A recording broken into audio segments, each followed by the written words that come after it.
Live, local, and talking about the teams that matter to you. This is Talkin Sports with Jim Shovlin on Fort Wayne Sports Station, 1380 The Fan and 100.9 FM. Brought to you by McMahon's Best One Tire and Auto Care.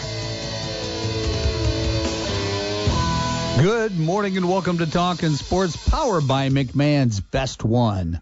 Along with DC Hendricks, I'm Jim Shovlin. Thanks for tuning in as we're talking local sports of all sorts until the top of the hour at 10 o'clock. If you want to be part of the show, you can do so via the text line at 260-447-8500.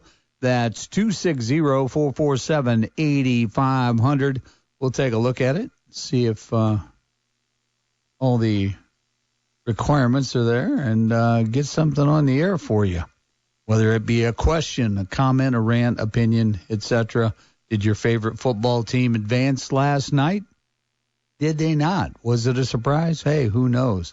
But we are going to be talking to Justin Kenny momentarily and get his take on what transpired last night on high school football sectional championship Friday night. But first, before anything else, I want to offer up congratulations to one of Fort Wayne's native sons. Well, I think he was born in Toledo, but grew up in Fort Wayne, Indiana. Mr. Zach McKinstry awarded a Major League Baseball Silver Slugger award yesterday. And I checked, and he is the first Summit City recipient of the Silver Slugger Award. Of course, Kevin Kiermaier had a long and illustrious career in Major League Baseball. He won 4 Gold Glove awards, and he won a Platinum Glove award, but never a Silver Slugger.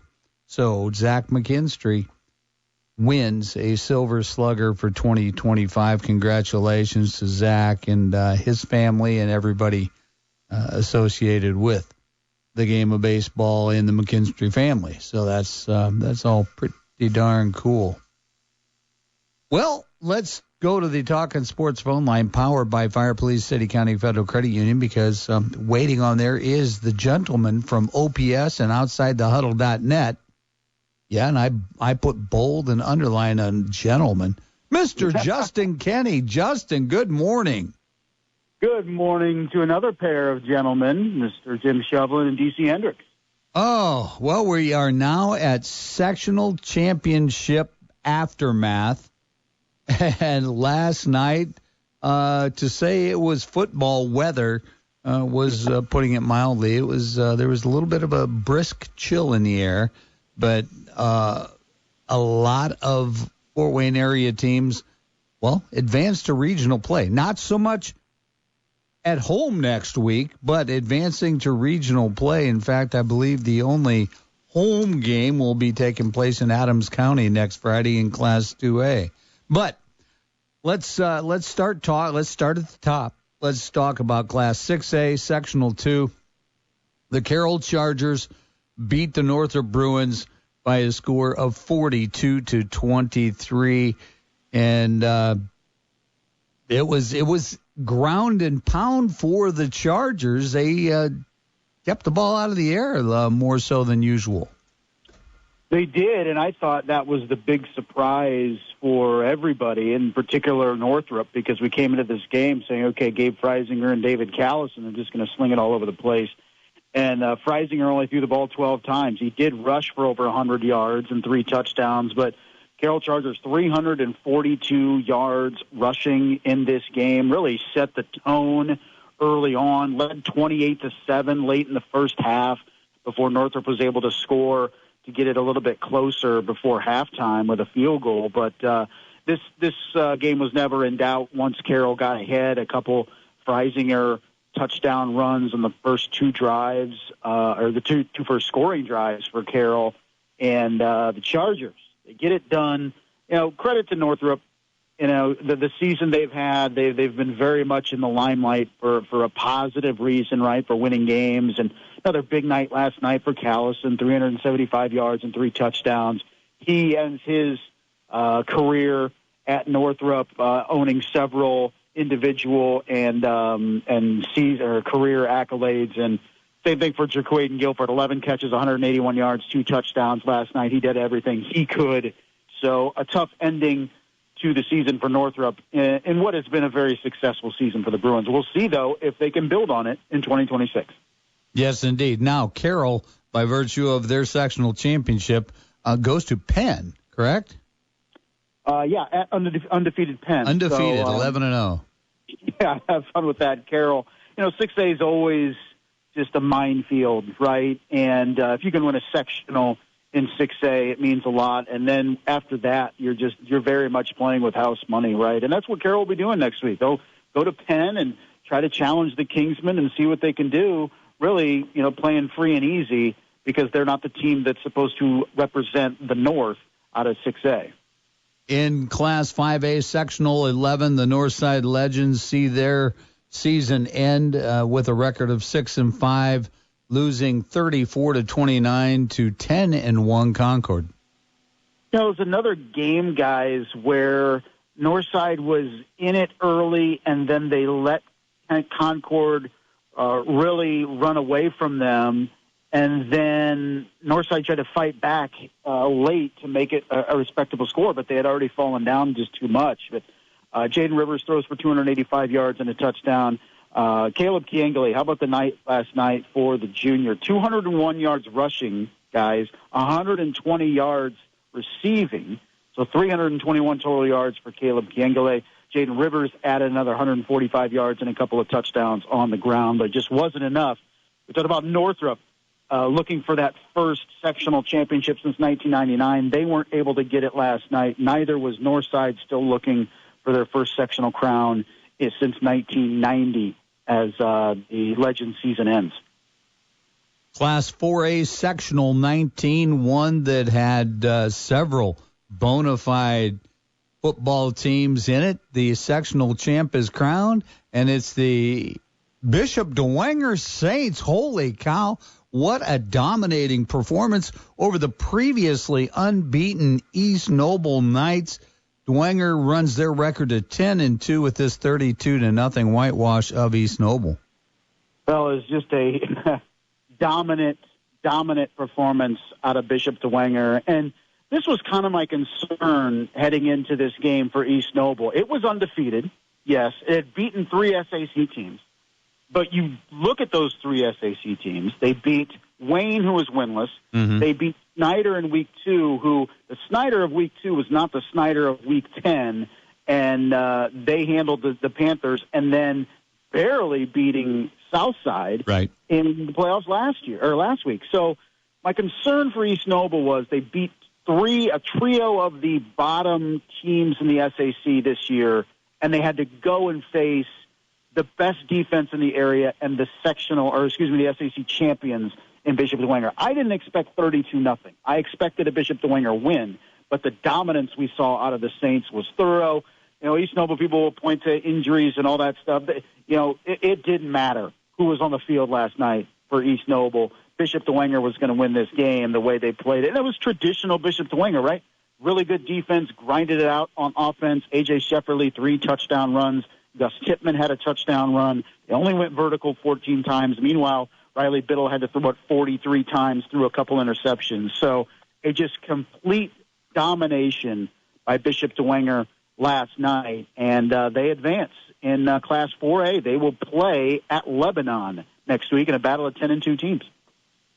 Now moving on to Class 3A Sectional 26, a couple of Northeast Corner Conference teams, Angola and Garrett, and Angola was a winner in the first matchup on October 10th by a score of 14-11 in a hard-fought battle. Well, this proved to be about the same as the Hornets prevail once again, 30-28 over the Garrett Railroaders, and now the Hornets run their record to 7-5, and now they get for their prize, they get undefeated Knox next week. Yeah. Well, we were at 9 minutes left in this game, guys, and it felt like Garrett was in control. Aiden Reed, a 1-yard touchdown run. It put Garrett up 28-14. And you said, okay, the magical run of Angola beating Tippecanoe Valley and then West Noble, it ends here. Yet Hawk Hasselman throws a touchdown pass to get the Hornets within 28-21 with a little under 7 minutes to go, and then they come back and win the game last night. It was just a crazy performance. We throw the words team of destiny around a lot, but this Angola team just continues to defy the expectations, defy the odds. So congratulations to the Angola Hornets, another supreme real performance, especially late in that game to pull it out. Hawk Hasselman, more heroics from him. So the Angola Hornets' first sectional championship since 2018, and as you mentioned, they'll have to take on Mr. McLaughlin, the all-time leading rusher in the state of Indiana, and Knox next week. Yes, they do. On the other side, in sectional 28 in Class 3A, it was the Bishop Luers Knights run their record to 7-5 by beating Mississinewa by a score of 23-10, ending Mississinewa's season at 10-2. Go Luers, and as I had mentioned last week, everybody talked about this talented sophomore class at Bishop Luers. Well, okay, these kids may be sophomores when they go to class throughout the week, but as far as football knowledge and savvy anymore, in the postseason, they're no longer sophomores. These kids are experienced. They've gotten a lot of reps and a lot of experience. They absolutely have, and they're putting it on display. I felt like maybe this was going to be a tough game for Bishop Luers, going on the road to a really good Mississinewa team. There was a really close game last year between these two in sectional play that Luers was able to win by 6. So I felt like maybe it could go the other way this year. But credit to the Knights. I haven't disrespected the Knights. Maybe I've underappreciated them in heading into the playoffs just because of the struggles we saw, particularly offensively in the regular season. But we always need a reminder, right, that once you get into the playoffs with some of these teams and they're able to play lower classes, that things tend to even out. And Bishop Luers has proven that time and time again, and they do it again. They go on the road, they get the dub, and they'll have to go on the road again next week. They'll be at Twin Lakes. Yes, they will, and Twin Lakes is 10-2 on the season. We're talking this morning with Justin Kenny from OPS and OutsideTheHuddle.net, recapping sectional championship football in the IHSAA last night from Northeast Indiana. And moving on to Class 2A sectional 35. Everybody each week thinks somebody is going to be just, enough trouble for the Adams Central Flying Jets to maybe cause some disturbance. And this is what we thought about Eastside coming into this contest at 9-2, trying to take down at the time of kickoff the 11-0 Adams Central Flying Jets. Not to be. Flying Jets score 53 points in beating Eastside 53-32. Adams Central now 12-0, and they get an undefeated Eastbrook next week. They do, and we talked about heading into this game. We've talked about teams playing Adams Central in general and saying you have to play flawless football to have a chance to beat Adams Central. And what happens the first possession for Eastside last night is a fumble that's recovered and returned for a touchdown by Reese Hammond, who, by the way, also had an interception return for a touchdown in the fourth quarter. So right off the bat, Eastside turns it over, results in points, and Adams Central has the momentum. And they turned that into a 25-0 halftime lead, eventually grew to 32-0 before really the subs came in and Eastside was able to put up some points. But that's the thing. You have a fine line on challenging Adams Central, and Eastside could not play a flawless enough game to really contend in this game. And I even said, that's the problem. You cannot turn the ball over. You cannot give Adams Central opportunities because they will capitalize. and you have to capitalize on all of your opportunities. Eastside wasn't able to do that. Adams Central advances and into the regional once again, and they will get undefeated Eastbrook next week in a battle of 12-0 teams in Monroe on the landing strip. Indeed. Now moving on to Class 1A, Sectional 43. Fremont sees their storybook season end with a record of 8-4, losing to North Miami 51-7. This was a tough loss, I felt, because I felt like Fremont had a chance in this game. They had beaten Triton last week, who had beaten North Miami in Week 9, and I don't like the common opponent's argument, but you felt, okay, matchup-wise, they should be able to be in this game against North Miami, and it just didn't turn out to be, and it kind of shows we take for granted for some programs piling up sectionals, right? Snyder, DeWanger, Lures, all of which now have 29 sectional championships to their name. But it is incredibly difficult for other teams, and Fremont continues to look for that first ever sectional title. Great year for Fremont. We'll see if they can build on it, similar to Northrop, but it ends in disappointing fashion last night against North Miami. And, of course, North Miami, by virtue of their sectional championship in Sectional 43, will get to take on the South Adams Starfires and Mr. Titus Lehman behind center. Titus Lehman, 6 more touchdown passes last night. Justin, have you ever known of a Class 1A quarterback this prolific? I mean, Titus Lehman just chucking it all over the field with precision and just dicing up defenses. Yeah, he just seems to be the latest of a South Adams quarterback that's really able to sling it all over the place, and it's been a long lineage of those in Bern with the Starfires. But as you mentioned, just another prolific night for Titus Lehman. The 6 touchdowns, 2 of which went to West Somerset, 2 of which went to Will Patterson. Derek McKean and Jack Swanner also with touchdown receptions, and all 6 touchdowns for South Adams coming through the air. That's the challenge for a 1A program when you're matching up against South Adams, is how do you contain that pass game? And it's going to be up to North Miami next week down in Grant County.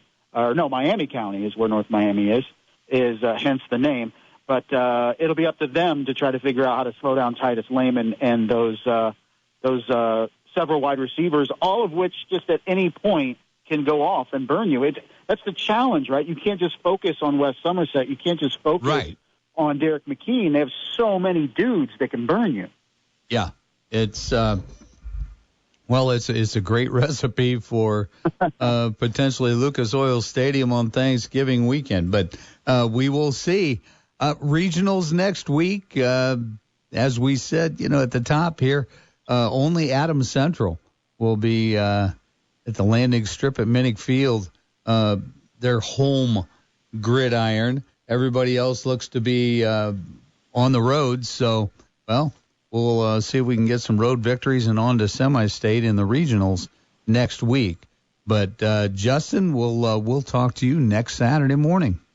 Fellas, enjoy your weekend, and we will talk to you this time next week. All right. Thank you so much. That was Justin Kenny from OPS and OutsideTheHuddle.net in our weekly recap of high school football. Before we go to break, Fort Wayne Komets in action down in Florida, on the Gulf Coast of Florida last night, taking on the Florida Everblades. Dropped just their second game of the season in 8 tries, 5-2 to the Florida Everblades, and they will play once again tonight in the Fort Myers area. So, Komets losers to the Everblades last night. But we'll talk to Shane Albahrani just a little bit later on in the show. So if you've got any questions, any Komet questions, hey, hit up our text line at 260-447-8500, and we will ask Shane those questions. Also, on this day in Fort Wayne sports history, the book by Blake Sebring.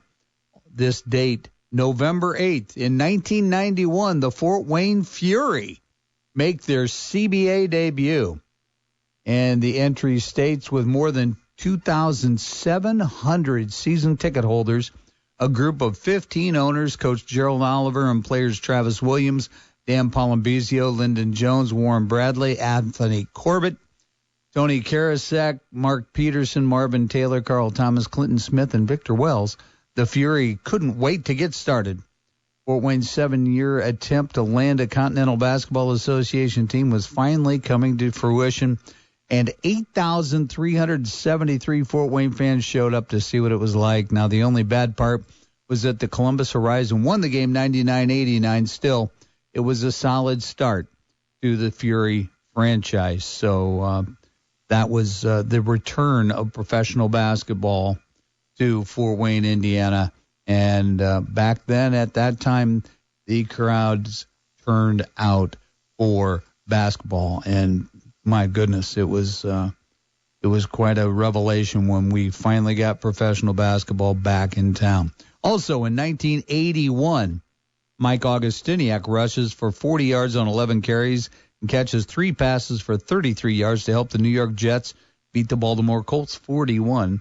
And, of course, Mr. Augustiniak was a Leo High School product as well. So that is your Fort Wayne history from November 8th, from the book by Blake Sebring, Fort Wayne Sports History.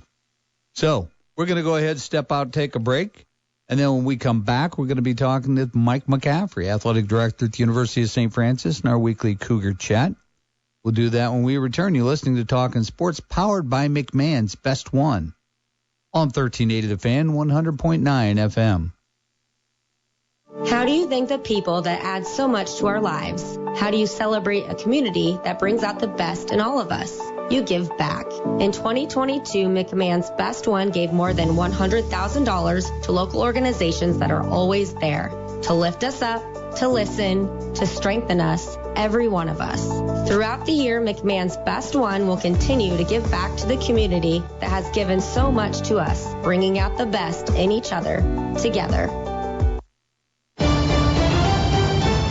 Here from Monday Night Football on Westwood One. Join us all season long for primetime action on the road to the playoffs and Super Bowl 60. Each week, Hall of Fame quarterback Kurt Warner and I will have the call of great matchups, along with Mike Golick, senior and junior, in the studio. Don't miss out on the great NFL tradition that is Monday Night Football. Granite Ridge Builders did something no one else ever has done in Northeast Indiana 1 year ago. Granite Ridge Builders opened up a 10,000 square foot, $3.5 million home to the public. Since that time, over 1 year ago, 10,000 people have toured the home that we call the Monaco. This weekend from 11 to 5, we are celebrating the 1 year anniversary with a special party out at the Monaco, and all the information and maps are at graniteridgebuilders.com. But here's the special announcement. We are unveiling plans for the new model home at the 1 year anniversary party. Come and see the floor plans and the special renderings of the Breckenridge. This weekend, you can physically tour the Monaco and see everything that the Breckenridge will have to offer, including a new area which is being built off Simon Road where the lots are over an acre and carriage houses are encouraged. Come and see the biggest plans for the model home while touring the famous Monaco. Maps and information are all at graniteridgebuilders.com. A picture online really doesn't do jewelry justice. Sure, you get a general idea of what it looks like, but you can't really appreciate its beauty. You can't touch it or try it on to see if it fits your style. Well, at Bradley Goff Diamonds you can. Hi, Brad Goff here, inviting you to see the brilliance for yourself. Shop our website to find the styles you like. Then come in and try them on in a fun, pressure-free environment. Seeing is believing at Bradley Goff Diamonds, your local jewelry store since 1982. What is the Bradley Goff Diamonds guarantee? It means you can shop with confidence, knowing you'll always get the best diamond at the best price. Brad Goff here. Not only will we beat any price on comparable diamonds, we will set it, appraise it, and give you a warranty, all with no extra fees. For the area's largest selection of loose diamonds and the Bradley Goff Diamond Guarantee, visit locally owned Bradley Goff Diamonds across from Jefferson Point or online at bradleygoffdiamonds.com. Hey there, Hoosiers. Are you ready to give your child a head start on their future? Indiana 529 savings plans are a simple way to save for their education. Plus, there are some great tax benefits. The best part? It's not just for college.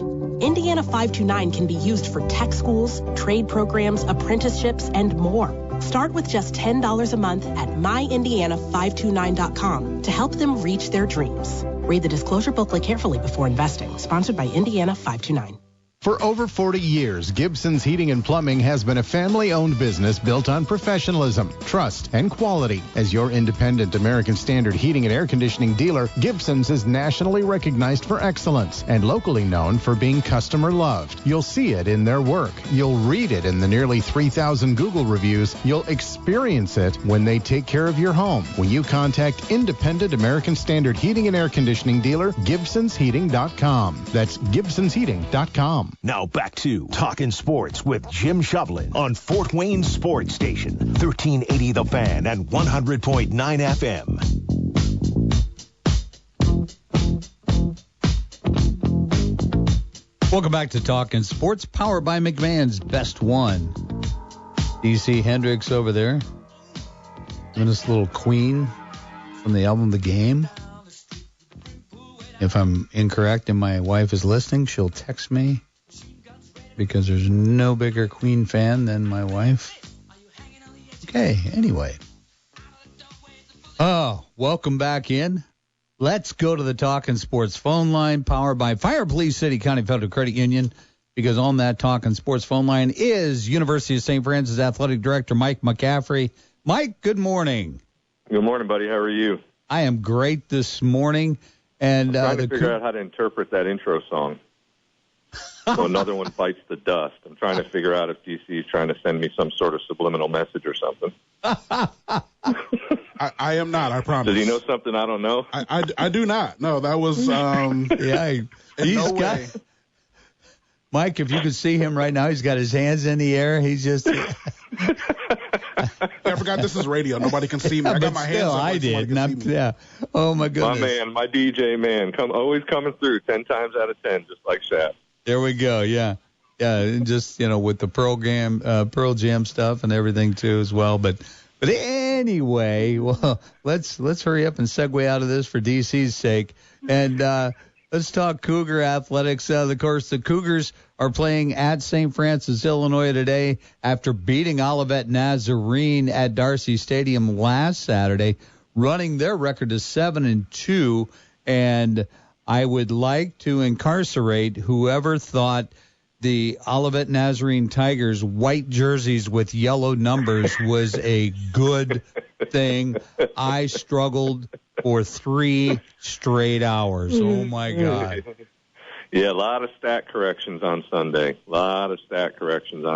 Going back in and figuring out who had the ball. Those jerseys were not ideal. For darn sure. So I'm glad the team was able to pull out a win.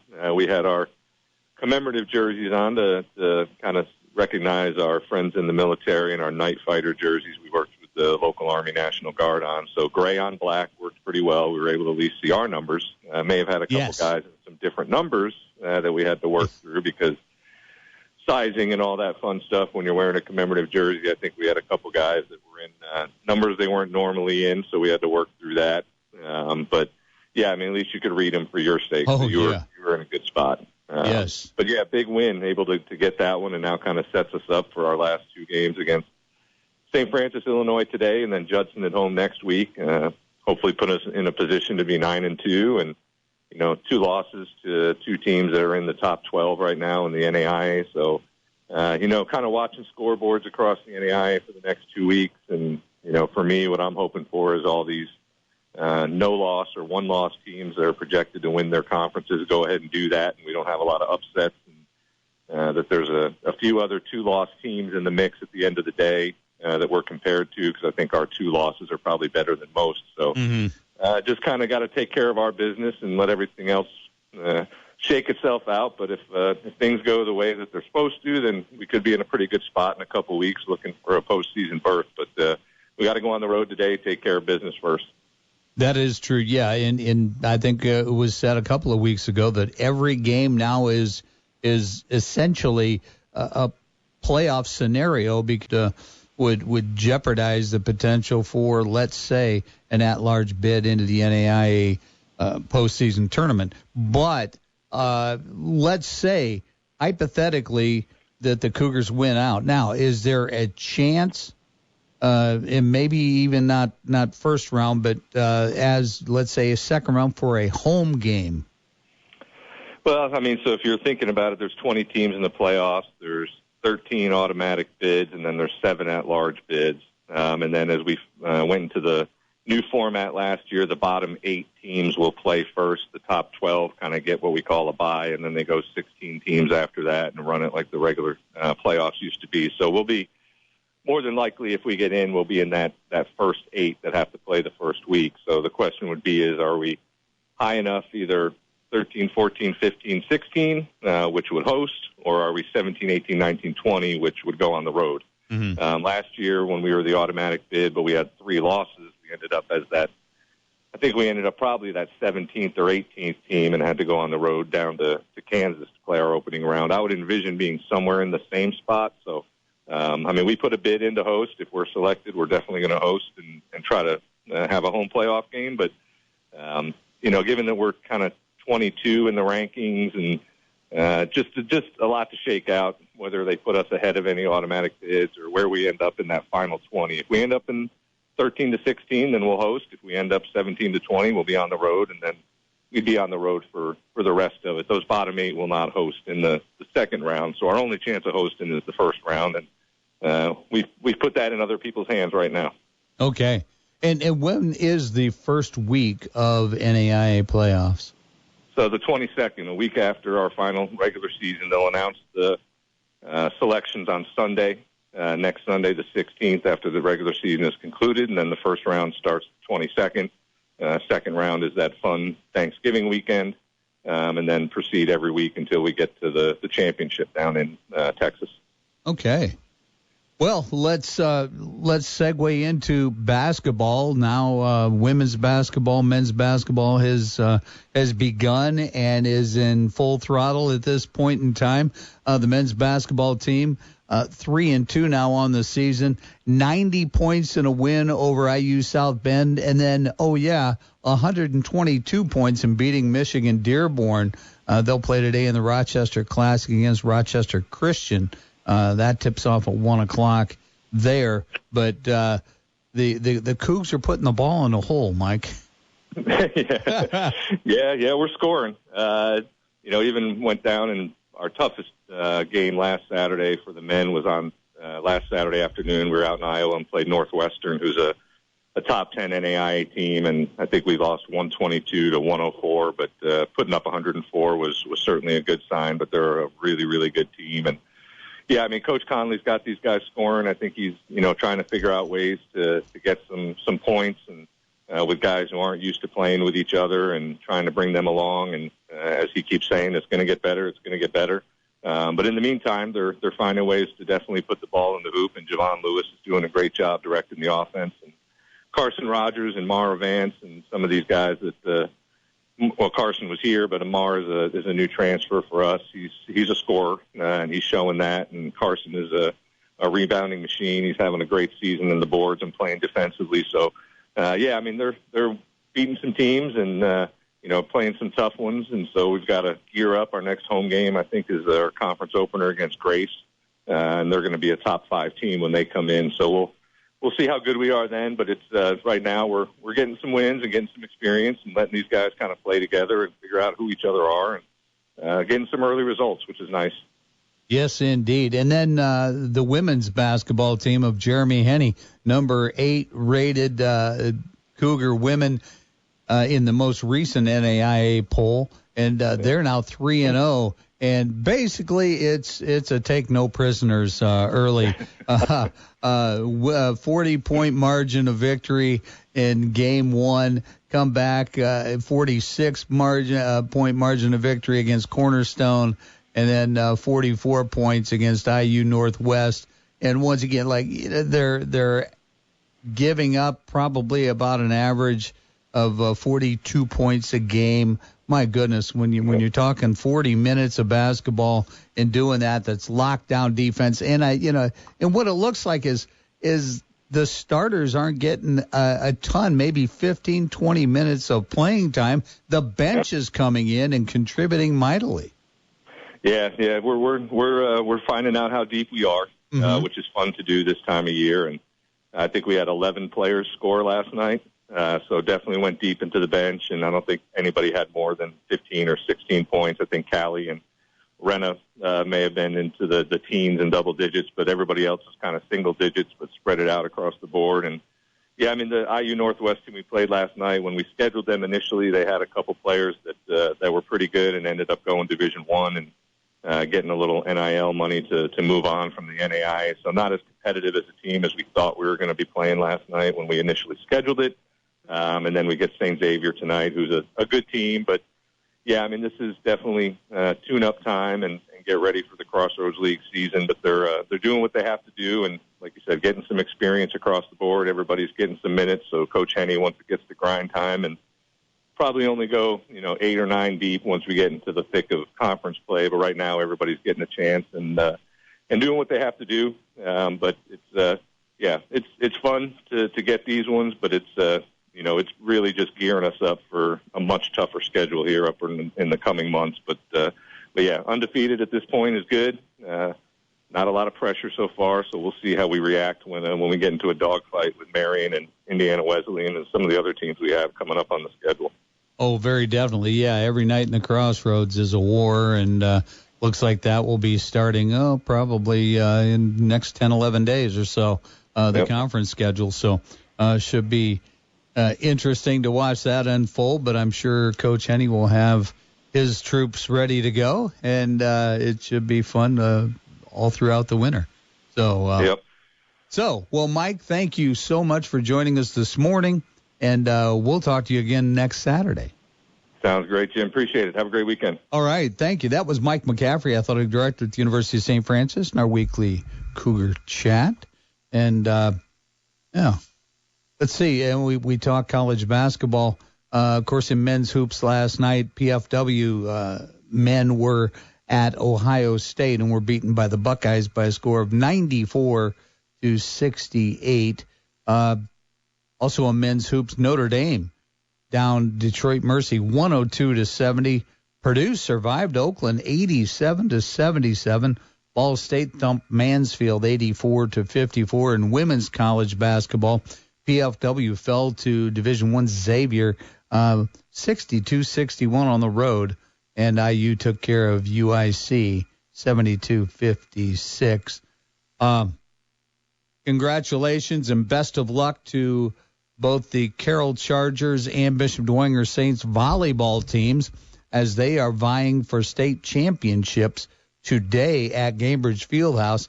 4A Carroll takes on Plainfield. That'll be tonight at 7, while Bishop Dwenger will be in the 3A state volleyball championship against Indianapolis Roncalli, and that will start at about 4:30 or so this afternoon, also at Cambridge Fieldhouse. So best of luck to those volleyball programs at both Carroll and Bishop Dwenger. And before we go to break, I want to tell you about my friends at Wise Insurance. I've been a policyholder at Wise for quite some time. I bundle auto and home, and now with stepkids getting vehicles, hey, I call Wise Insurance at 747-5373. Yeah, they're local. They are great. They look to what you can afford, what coverage you need, and tailor something just like that, especially for auto. Homeowners, same way. It's just I'm so comfortable being with Ron Wise and the Wise Insurance team.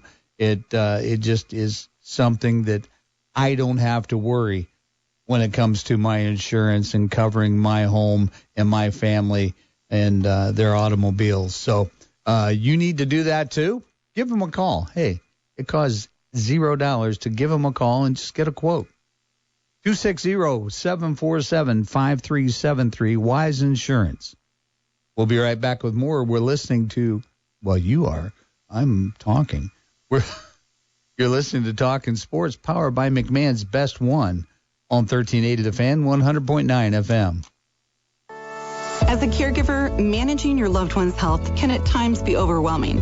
This is Tina McIntosh, president of Joy's House and co-host of the Caregiver Crossing radio program. In a moment, I'll share 3 tips to help you manage your loved one's medical care effectively. Cardon & Associates provides residents with the best senior living options and personalized service. Visit cardon.us to find a community near you. Tip number 1, keep a list of all medications, dosages, and schedules to ensure your loved one is taking their medication correctly. Second, attend doctor's appointments with your loved one when you're able. And finally, stay organized by keeping forms, notes, and other important documents in one secure place. More tips like this are available anytime at caregivercrossingradio.org. With new weekly content created by Joy's House and distributed in partnership with Network Indiana, we're an on-air and online support group for Hoosier family caregivers. Hear conversations with experts, access the library of online education, and more at caregivercrossingradio.org. It's time to celebrate Blade Man's Knife Shop's 7th anniversary with a huge one-day-only event featuring Benchmade knives. The gifts are for you with special savings, free engraving, and a free hat with every Benchmade knife purchase. Blade Man's is one of the top Benchmade retailers in the Midwest, and a Benchmade rep will be on hand to show you a first look at 2026 models. Pre-holiday promotions on nearly every item in the store. Shop now for the perfect Christmas gift while items are in stock. Mark your calendars for Saturday, November 15th. That's Saturday, November 15th from 10 to 4 only. Free engraving with your Benchmade knife, plus a free hat and promotional specials too good to mention. Plus, register for a chance to win a Benchmade knife. No purchase necessary. It's Blade Man's Knife Shop's 7th anniversary celebration with Benchmade knives, free engraving, free hat, and a chance to win a Benchmade knife. Saturday, November 15th. Blade Man's Knife Shop in the shops of Scott Road at the corner of Illinois and Scott near Salvatore's restaurant. Running a business is challenging enough without the added stress of uncertain insurance coverage. That's where Hoopy Insurance Services, in partnership with Indiana Farmers Insurance, can help. We take the time to understand the specific needs of your business, allowing us to tailor a coverage plan that's just right for you. Contact us today at 260-486-7488 or visit us online at hupe-insurance.com. Your business deserves more than just insurance. It deserves peace of mind. Are you ready to embrace a new opportunity? Do you get fulfillment out of helping others? Are you a self-starter who loves to make your own schedule and can still work well with others? Maybe you're someone who needs a career with flexible PTO, the flexibility to take the time off when you need to and how often you need to, and are still able to perform your job at the highest level. If this sounds like a fit, we'd love to hear from you. Email your resume to salescareers@federatedmedia.com or text talent to 45364. Federated Media is an equal opportunity employer. Substance use disorder and addiction is so isolating. In recovery, hope must be loud. It grows louder when you ask for help and you're vulnerable. It is the thread that lets you know that no matter what happens, you will be okay. When we learn the power of hope, recovery is possible. Find out how at startwithhope.com. Brought to you by the National Council for Mental Wellbeing, Shatterproof, and the Ad Council. Check the back seat. Check the back seat. Gets in your head, right? Good, because every year dozens of children are forgotten in the back seat. Cars get hot fast and can be deadly, so get it in your head. A message from NHTSA and the Ad Council. Now back to Talkin Sports with Jim Shovlin on Fort Wayne Sports Station, 1380 The Fan and 100.9 FM.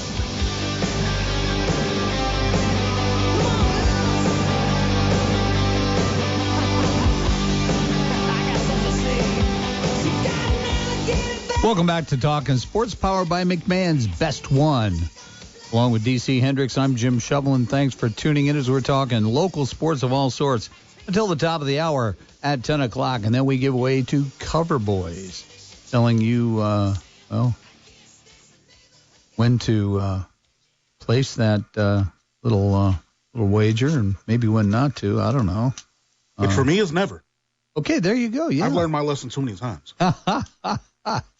Yeah. Well, like the term penny stocks, it resonates with me. But anyway, that's just something that I don't have that much money to be able to just, wager it on something I don't know about.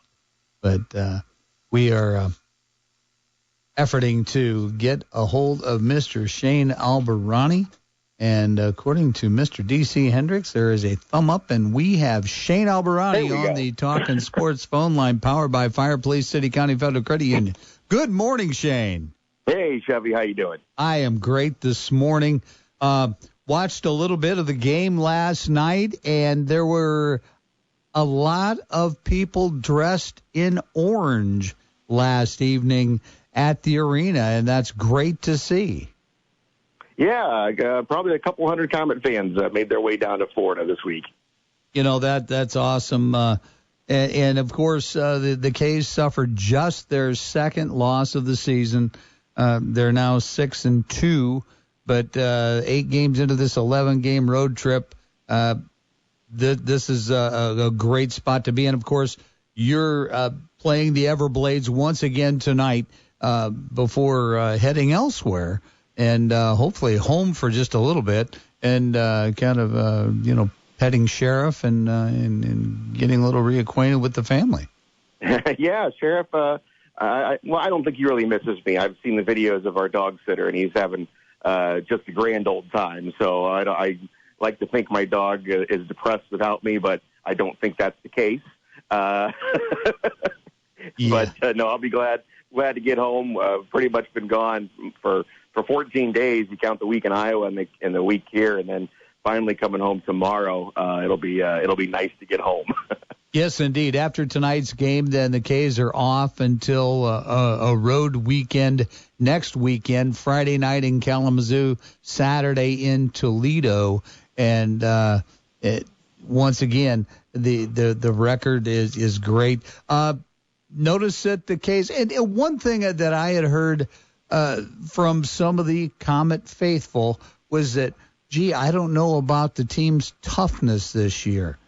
Well, I happened to witness Mr. Albahrani go at it last night, and looks like he got the upper hand. So I don't see what others are complaining about. Yeah, no, I mean, you don't want to get kind of sucked into the shenanigans. That's Florida's MO. Mm-hmm. They like to get under your skin. They've done it for years, and that's why they've been so successful. But you just can't let them get under your skin. We played very physical. I think, we just didn't match the intensity last night. Florida was a team that had not won a home game. They were 0-3. And then Komets, dropped them 5-0 on Wednesday. So they had to come out and really, really put it to the Komets in the first 10 minutes, and they did. And the Komets managed to keep them off the scoreboard, but that put us on our heels really the rest of the night. Tonight I expect that, we'll match the intensity, and you can't win them all. I mean, you won 4 in a row. You didn't allow a goal in, over 140 minutes. You're going to have a night like that, and you can just come back and erase it here tonight. Yes, and as far as the goaltending is concerned, Samuel Johnson played in 4 games, given up just 5 goals, but 3 of those are shutouts. I mean, that's just an incredible stretch for that young guy. Yeah, Sam Janssen, yeah, he was been amazing. 3 shutouts is insane. I mean, the Komets said in their 6 wins, they had 4 shutouts out of those 6 wins, and that was insane. And the team record for shutouts in the season is 8. And you're already halfway there, and you're not even in the middle of November, which is a crazy stat. And Sam Janssen with 3 straight shutouts, that matches a Komet record as well. So a little bit of history might be on the line tonight. He's really close to the all-time shutout mark set by Mike O'Neill back in 1991, and I think he needs about 18 minutes of shutout hockey tonight to break that record. So it could be an historical night as well. Now, the 8 shutouts by Komet goaltenders, would that have been in like 1960 with Reno Zanier? It happened 4 times. The last time was 2016, actually. A couple times, I think in 2006, 2008 area. But actually, it's a relatively modern record. Okay, yeah, because I can remember some of the goaltenders from when I was let's just say a wee lad, even before the Chuck Adamson era, Jerry Randall era back in the 60s. But it's and it's great to see. And I guess overall, how's the defense playing? Obviously, with the shutouts, they have to be playing well. But what are the fans going when they do get back home starting the 21st of this month? What are the fans going to notice, let's say, about the Blue Line Corps? It really has. I mean, the defensemen have been playing great, but really I'm impressed with the forwards. The forwards back check, like crazy, and they block shots. Everyone's blocking shots. The Komets came into last night's game leading the league in shots allowed, only 22.5 per game. So those shutouts, the Komets are only giving up, between 15 and 18 shots. So when your goaltender, is not having to work a whole lot, they become a lot easier. But I think you'll be pressed by the defensive play by the forwards. We're talking this morning with Shane Albahrani, play-by-play voice of your Fort Wayne Komets. And now the Florida Everblades play, is it in the Fort Myers, Florida area?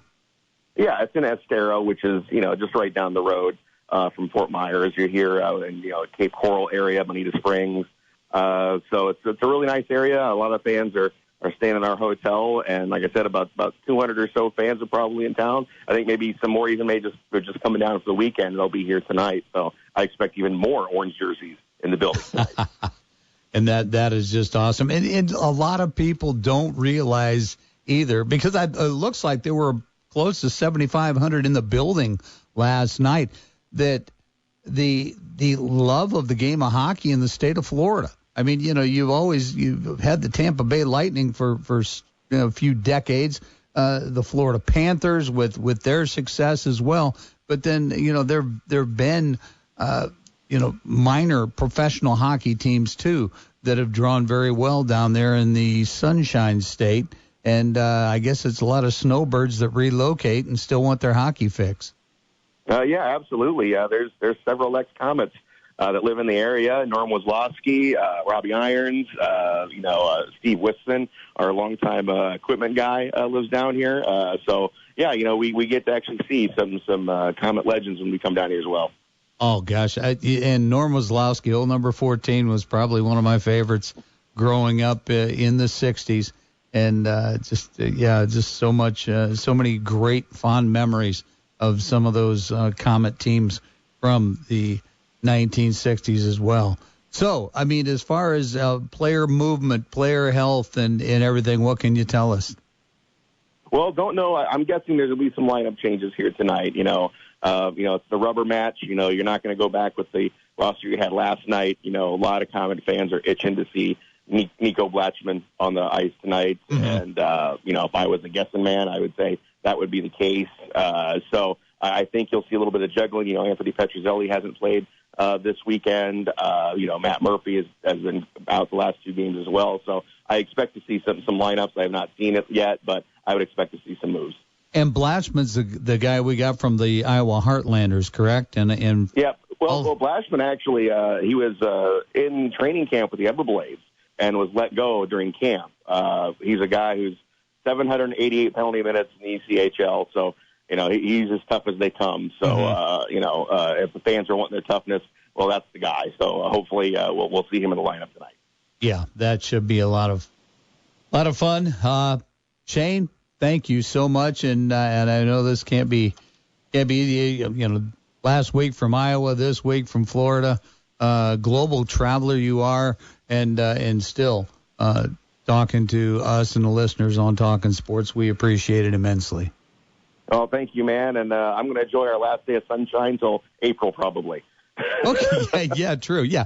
Go down to the pool, get a drink with an umbrella in it, and relax for just a little bit, and but put on your sunscreen. I will. Okay, Shane, thank you so much for joining us. All righty, bye-bye. That was Shane Albahrani, play-by-play voice of your Fort Wayne Komets. Ooh. So do you get out to Komet games, Mr. DC? Sometimes. I mean, probably I try to get to at least a couple of games a season. Yeah. So I try. You take your kids? Yeah. Okay. Yeah. How do they like it? The older ones kind of tune it out and start getting on their phones. They get on their phones. But the 3-year-old is a huge Komet fan. Really? And her aunt and uncle have season tickets. So she goes with them very often. So that's the thing that they do together. She loves Like, she's got Komet gear and all kind of stuff. So she's a big Komet hockey fan, which is weird. You think the oldest ones would be, but no, it's the 3-year-old that loves Komet hockey. That's awesome. Yeah. Yeah. And just, by looking at the ice and all the movement, all the color and everything like that, too. I know that I used to take my son to games back in the 80s with I'd put a disposable, diaper of Pampers in my pocket, in my coat pocket, and we'd go. Then I'd have to get rid. I don't think I changed him at all, but anyway, now his sons go to hockey games too. So there's 3 generations of Shovlins that go to games, and we love it. So much fun. That's going to do it for Talkin Sports for a Saturday, November 8th, 2025. Many thanks to Justin Kenny from OPS and OutsideTheHuddle.net for joining us and recapping sectional high school football and the champs and on to regionals. Thanks to Mike McCaffrey, athletic director at the University of St. Francis, in our weekly Cougar Chat. And thanks to Shane Albahrani, play-by-play voice of the Fort Wayne Komets, for jumping on with us during his elongated road trip. And thanks to you, the listener. Thanks to you, the listener, every single week. And, in fact, we got a text that came in from Truckin' Phil. It said, "Good morning, Mr. D.C. Hendricks, Mr. Jim Shovlin.